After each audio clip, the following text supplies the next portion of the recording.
Eu posso ser salvo na minha religião? Será que eu seguir os ensinamentos fundamentais da minha religião, eu conseguirei alcançar a salvação da minha alma?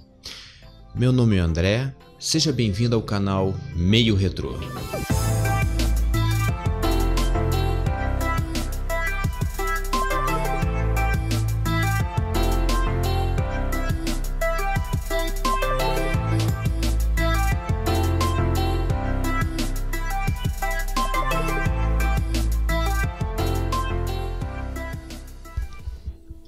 A salvação garantida pela graça.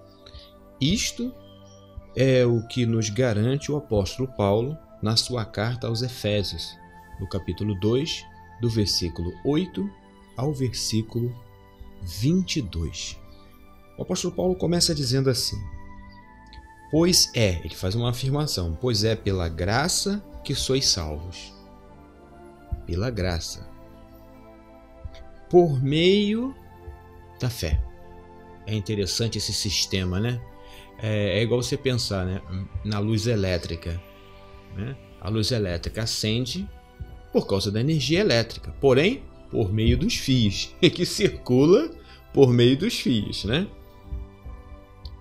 E isto não vem de vós. Aí fica a pergunta, ele está se referindo da graça, da fé ou da salvação? Da graça, da fé ou da salvação? Há uma discussão muito grande sobre isso. Por mais que você analise o texto com base nas regras gramaticais, ainda se discute muito isto, né? Quando se fala e isto não vem de vós, muitos dizem não, ele está se referindo ao que está mais perto, é a fé. A fé não vem de vós? Ora, o que é a fé? Fé é crer. Fé é crer.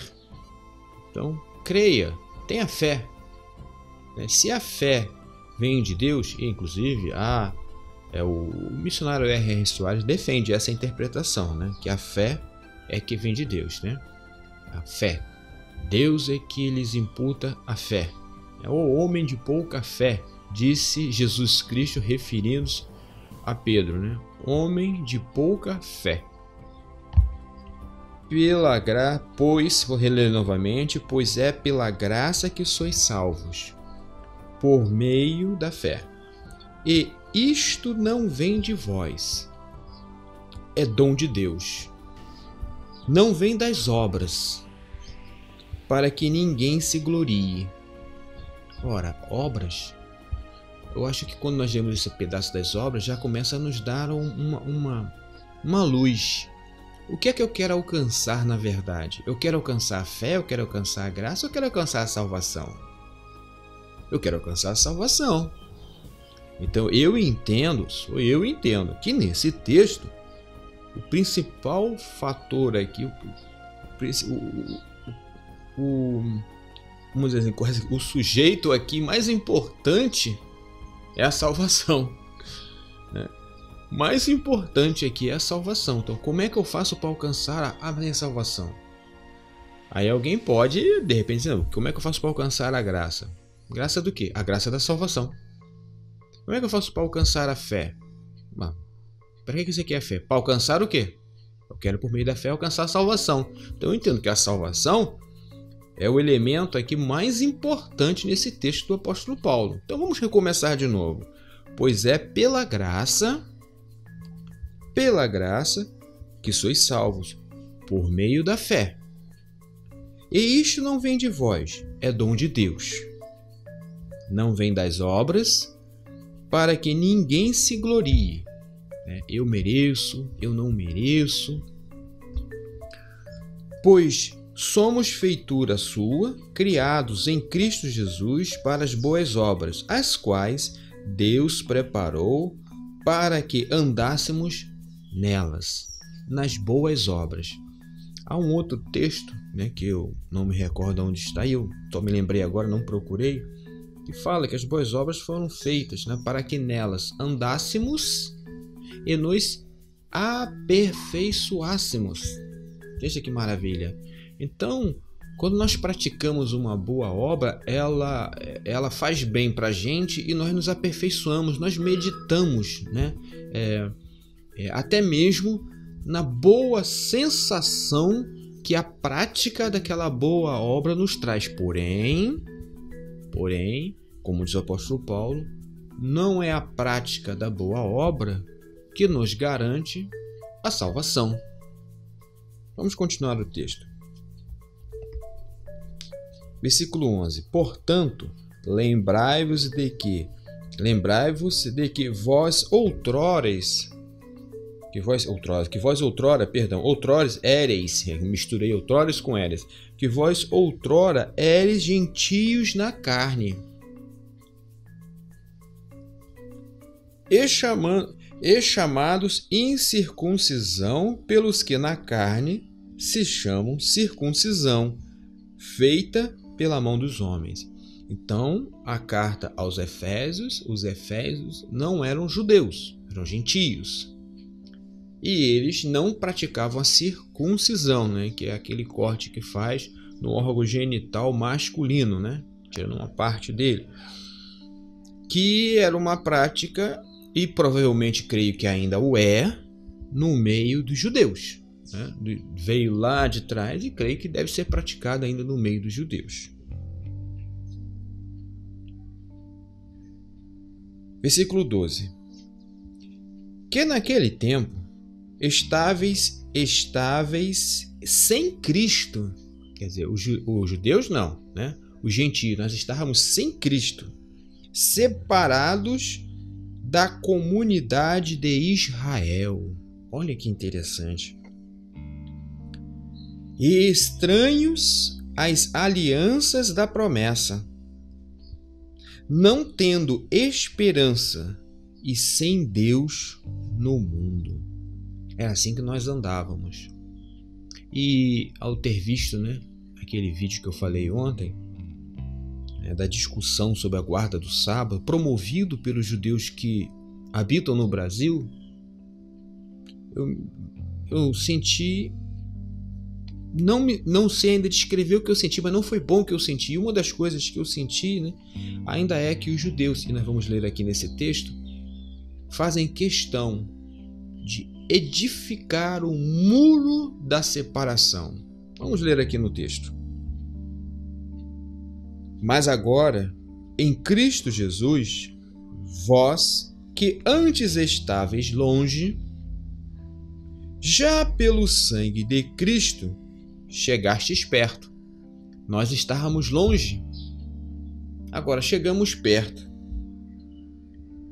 Pois Ele é a nossa paz.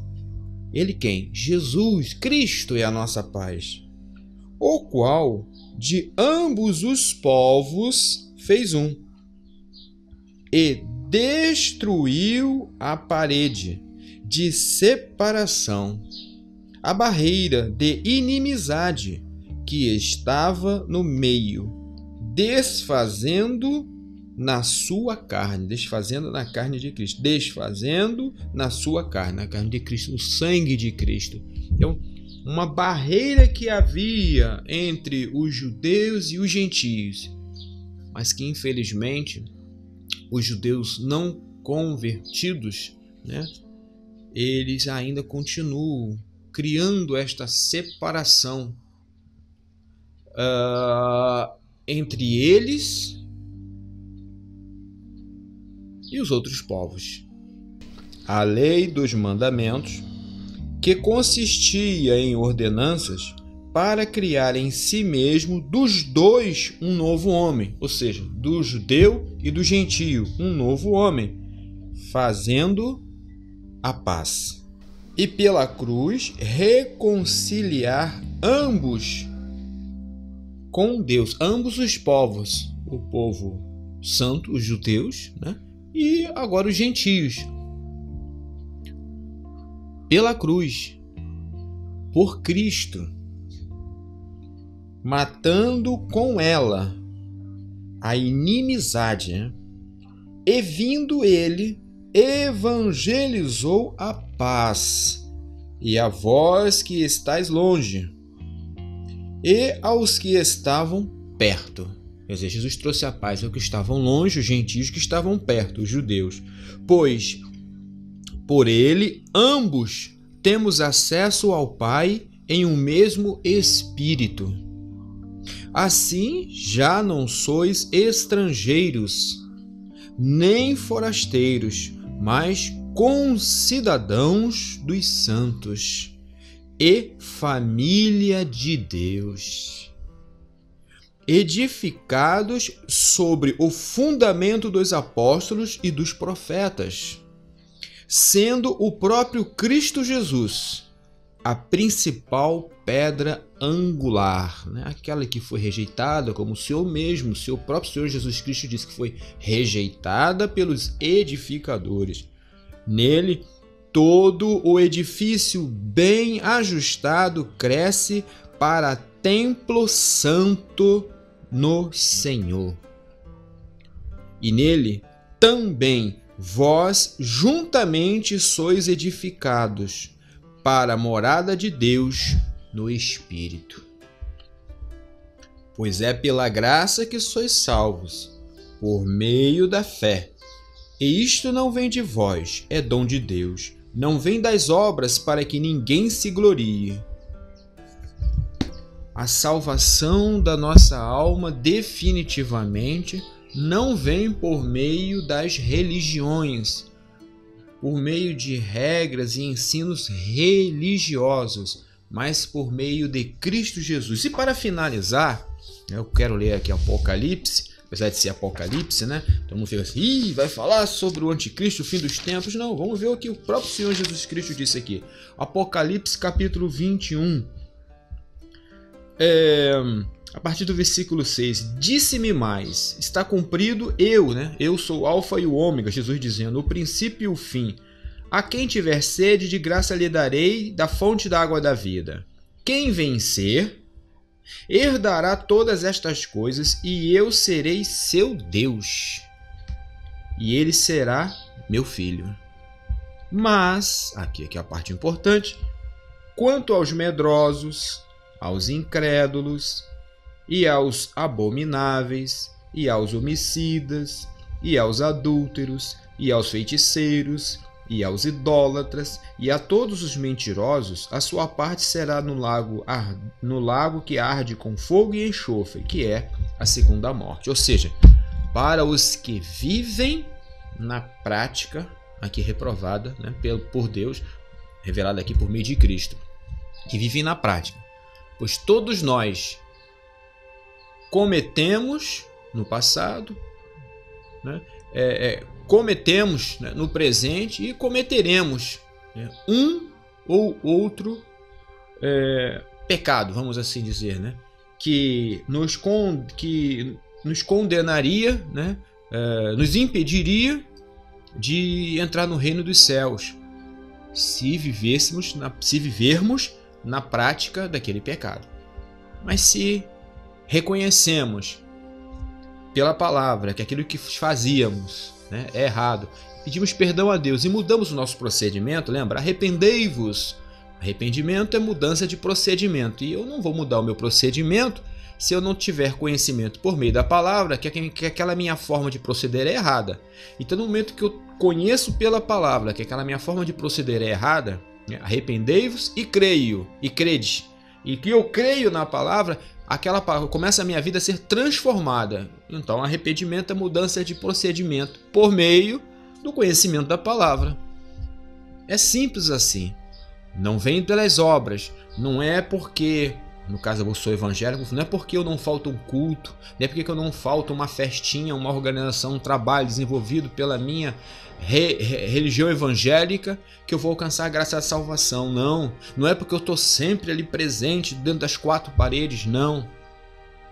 É porque eu aceitei a Jesus e busco saber pela palavra, conhecimento da palavra, aquilo que agrada a Deus e que desagrada a Deus, e busco não somente pelas minhas forças, mas principalmente pela ajuda de Deus na minha vida, reconhecendo, Senhor, eu sou fraco, Senhor. É aquele caso que eu sempre costumo lembrar aqui dos dois homens que Jesus usou como exemplo, que estavam orando, um estava abaixado e nem sequer erguia os olhos ao alto, né, num simbolismo, né, Deus está no céu, para pedir, não tinha coragem, reconhecia que era um pecador. E o outro orgulhoso. Ali naquele momento era exatamente esse texto que Paulo descreveu aqui. Era ali o gentio e o judeu. Orgulhoso, cumpridor, pelo menos é o que ele estava dizendo ali, né? Cumpridor da lei, cumpridor dos rituais, da guarda do sábado e todos os outros ensinamentos, né? Lá de Moisés, tudo aquilo, mas que infelizmente não reconhece que precisa de Jesus Cristo, que é um pecador. Aí olha assim, infelizmente, olha assim. Fazer o quê? Então, amado, você quer alcançar a salvação da sua alma? Procure saber, e certas coisas são tão fáceis, eu não vou nem preciso falar tanto aqui. A religião que eu estou tem pregado a palavra de Deus como está nas Escrituras? Ou as interpretações da minha religião têm sido contrários aos ensinos bíblicos? Se tem sido contrário aos ensinos bíblicos, olha, eu aqui não vou mudar a minha religião, mas eu posso mudar a minha vida. Eu devo mudar a minha vida. Me retiro. Eu me retiro. Eu sou evangélico e tem muitas denominações, vamos chamar assim de sub-religiões dentro do meio evangélico, né? Que eu não faço parte. Eu não dá. Tchau. Siga a minha vida. Porque Cristo, não foram eles, não foi eu que morri por você, nenhuma liderança morreu por você. Foi Jesus Cristo, foi Ele que deu a sua vida por você. Entenda isso. Então busque. Eu me converti na Igreja Evangélica Batista de Jardim Guanabara, que eu já falei aqui, e vivi dentro dessa denominação, né, por 17 anos, não dentro dessa igreja, dentro dessa denominação. E sinceramente, olha, a única coisa que eu sinto saudade de lá é o cantor cristão, os hinos, os cânticos, que eles mesmos já abandonaram há muito tempo agora pelas músicas modernas. Nada contra as músicas modernas, mas eu acho que não foi uma atitude correta não. Mas só isso. Eu não defendo doutrinas batistas, e você não deve defender, eu entendo assim, você não deve defender doutrinas adventistas, metodistas, wesleyanas, assembleianas, você não deve. Você deve defender o que diz a palavra de Deus. Se coincidentemente, que seja bom isso, o que está escrito na palavra é o que a sua denominação, a sua religião prega, positivo. Positivo, permaneça. Mas se não é, tchau, tchau, PT, saudações. Pois não vai adiantar chegarmos diante de Deus se eu fiz o que a minha religião disse. Não vai adiantar isso. Não vai servir de justificativa. Não vai. Então, eu espero que essa simples mensagem, né, eu acordei hoje pensando muito nisso, sobre a salvação da minha alma, a tua salvação, né, que muitos têm buscado alcançar, muitos religiosos, né, há um texto, né, que diz que se queres ser religioso, a verdadeira religião diante de Deus é tratar dos órfãos e das viúvas. Aí quem lê aquele texto pensa até que pode-se alcançar a salvação cuidando dos órfãos e das viúvas, e não é nada disso que o texto está dizendo. Salvação só em Jesus Cristo e não pelas obras. Mas se queres ser religioso, isso é agradável a Deus, que se trate dos órfãos e das viúvas, entre outras coisas, é claro, não é somente isso. Que faças o que é bom, faça o que é correto, que pense no próximo, valorize. Isso tudo é agradável a Deus, porém não nos confere a salvação da nossa alma, ok? Que o Senhor Deus de Israel, na pessoa do seu Filho Jesus Cristo, abençoe a ti, a sua família, lhe conceda um entendimento. Leia a Bíblia. Jesus disse: errais não conhecendo as Escrituras e nem o poder de Deus. Então é muito importante nós conhecermos, porque sem o conhecimento não haverá na minha vida, não haverá na sua vida a mudança de procedimento, ok? Tchau, tchau, obrigado pela atenção e até o próximo vídeo.